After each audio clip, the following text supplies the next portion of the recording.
ակտիվ քննարկում է նախաձեռնել Հայաստանի վարչապետը Նիկոլ Փաշինյանը, փորձում է բարձել հոգևորականներ, այդ թվում ամենայն հայոց կաթոլիկոս արդյոք խախտել են կուսակրոնության ուխտը թե ոչ, սա դուք արդյոք տեղյակ եք Սփյուռքի մեր հայրենակիցների մոտես եկեղեցի պետությունից հակամարտությունը արդյոք տարակուսանք չի առաջացրել դրսում ինչպես են արձագանքել։ Իհարկե պետք է նորից կրկնեմ, որ Սփյուռքը այսպես մեկ միասնություն չի, բայց կարծեմ ձեր հարցի մեջ դա արդեն գիտակցված էր։ Գիտեք, Սփյուռքում կան տարբեր խմբեր, տարբեր անհատներ, խոսքը գնում է ի վերջո միլիոնավոր մարդկանց մասին, հազարավոր կազմակերպությունների մասին, ամեն տեսակի մոտեցում էլ կա։ Կան մոտեցումներ, որոնք անվերապահորեն համաձայն են վարչապետի արտահայտած մտքերի հետ, կան կազմակերպություններ, որոնք տարակուսանք ունեն։ Որոնք տարակուսանք ունեն։ Այսինքն Նիկոլ Փաշինյանի այս գործելավոճը տարակուսանք է առաջացել։ Չէ, ես այլ կերպ պատասխանեցի, չէ, ասեցի, որ կան շատ խմբեր եւ անհատներ, որոնք շատ նորմալ են սա համարում եւ ուշացած են համարում, եւ կան անհատներ եւ խմբեր, որոնք տարակուսանք են զգում։ Ինչի մասում են տարակուսանք։ Ձեր հարցին պատասխանում եմ այն հարցով, որը դուք տվեցիք։ Այսինքն մի մասը կողմ է, մի մասը տարակուսած։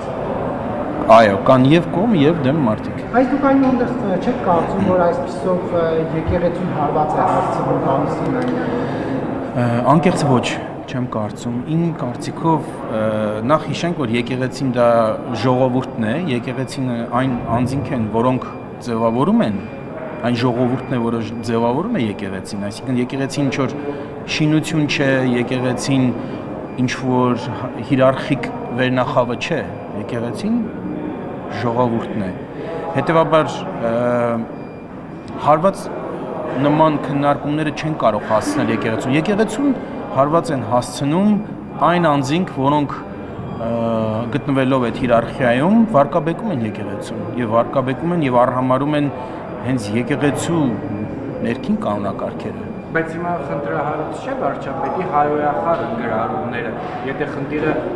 առկա է, դրանց պետք է տալ լուծում, ոչ հրապարակային հայոյախառը, ոչ մեղադրանքների օրինակ կենակցելու խնդիրը այդտեղ է, օրինակ դուք երբ որ կարդացիք Նիկոլ Փաշինյանի գրառումը Սրբազանի X Սրբազանի նրա քերակնորը տոմփելու վերաբերյալ, ձեզ մոտ բան չառաջացավ։ Վարչապետը ինքն է արտահայտվել այդպես, նա արդեն բացատրել է, թե ինչ է ասել, ես դրա կարիք չեմ զգում ինքս մեկնաբանելու, ես մի բան գիտեմ, որ կան բացահայտ խնդիրներ կապված եկեղեցական վերնախավի հետ, որոնք ակնառու են ոչ միայն Հայաստանի ժողովրդին, դա պարզ է, բայց ակնառու են նաև Սփյուռքի հսկայական մի մասի համար եւ այս գործընթացը տեղի է ունենում, սա նաև ըստ իս նաև պետության կայացման անհրաժեշտ փուլերից մեկն է, երբ որ բոլորը պետությունում իրենց պատասխանատվությունների մասով եւ իրենց պարտավորությունների մասով հաշվետվություն պետք է տան հայ ժողովրդին։ Շնորհակալություն ձեզ։